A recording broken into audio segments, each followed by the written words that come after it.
আসসালামু আলাইকুম। আজকের সংবাদ নিউজ চ্যানেলে আপনাদের সাথে আছি আমি আফরোজা। সবজি এবং কাঁচা বাজারে দেশের বিভিন্ন জায়গায় দেখা যাচ্ছে মিশ্র প্রতিক্রিয়া। দাম কমে যাওয়ায় খুশি ক্রেতারা, কিন্তু সমস্যায় ভুগছেন কৃষকেরা।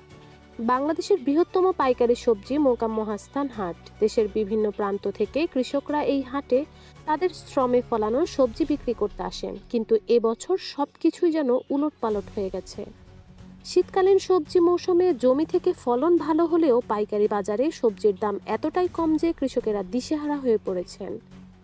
মূলা, বাঁধাকপি, সিম সবকিছুতেই দাম পড়তির দিকে। পাইকারি বাজারে 1 কেজি মূলা বিক্রি হচ্ছে মাত্র 1 থেকে 2 টাকায়। তবে কৃষকের উৎপাদন খরচ 1 কেজিতে পড়ে প্রায় 5 থেকে 6 টাকা। এত কম দামে বিক্রি করে কৃষকেরা লোকসান গুনছেন।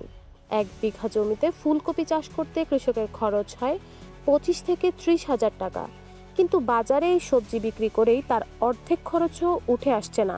কৃষকরা বলছেন, গত 2 মাস পরিশ্রম করে সবজি তুলেছি, কিন্তু বাজারে এসে দেখি 1 কেজি ফুলকপি বিক্রি হচ্ছে মাত্র 2 টাকায়। এভাবে চললে আমাদের চাষাবাদ ছেড়ে দিতে হবে, পুঁজি হারিয়ে নিঃস্ব হয়ে যাচ্ছি। পাইকারি ব্যবসায়ীরা বলছেন, আমরা তো বাজারের উপর নির্ভরশীল, সরবরাহ বেশি হলে দাম এমনিতেই কমে যায়। কৃষকদের জন্য সত্যি কষ্ট হচ্ছে, কিন্তু আমাদের হাতেও কিছুই করার নেই। সবজির চাহিদা কম থাকলে দাম এমনই থাকে।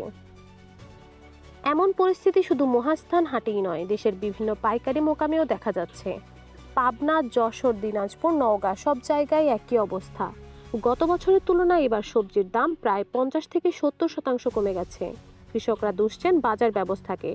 মধ্যস্বত্বভোগীরা লাভবান হলেও মাঠ পর্যায়ে কৃষকেরা তাদের উৎপাদন খরচও তুলতে পারছেন না। ক্রেতারা জানান, বাজারের দাম আগের তুলনায় অনেক কমেছে। 50 টাকার সিম পাওয়া যাচ্ছে মাত্র 15 টাকায়। বাকি সব সবজির দামও এমনই, তুলনামূলক কম, যাকে বাজারের সিন্ডিকেট কমার ফল হিসেবেই দেখছেন তারা। সবজির দাম কমে যাওয়ায় ক্রেতারা লাভবান হলেও কৃষকের জন্য এই পরিস্থিতি হয়েছে ভয়াবহ। অনেকেই উৎপাদন খরচ তুলতে না পেরে ক্ষতির মুখে পড়ছেন। সরকার যদি এই অবস্থায় উন্নতি করতে না পারে, তবে ভবিষ্যতে কৃষি খাতের উপর আরও চাপ সৃষ্টি হতে পারে। কৃষকের দাবি, সরকার যেন সবজির ন্যায্য দাম নিশ্চিত করতে হাটে মনিটরিং বাড়ায়। সংরক্ষণ সুবিধা ও বাজার ব্যবস্থাপনায় দক্ষতা আনতে পারলে কৃষকের অন্তত তাদের শ্রমের মূল্য পাবে। যেসব সিন্ডিকেট এখনো রয়েছে তা তুলে ফেলা গেলেই এই সমস্যার চূড়ান্ত সমাধান হবে বলেও ধারণা করা হচ্ছে।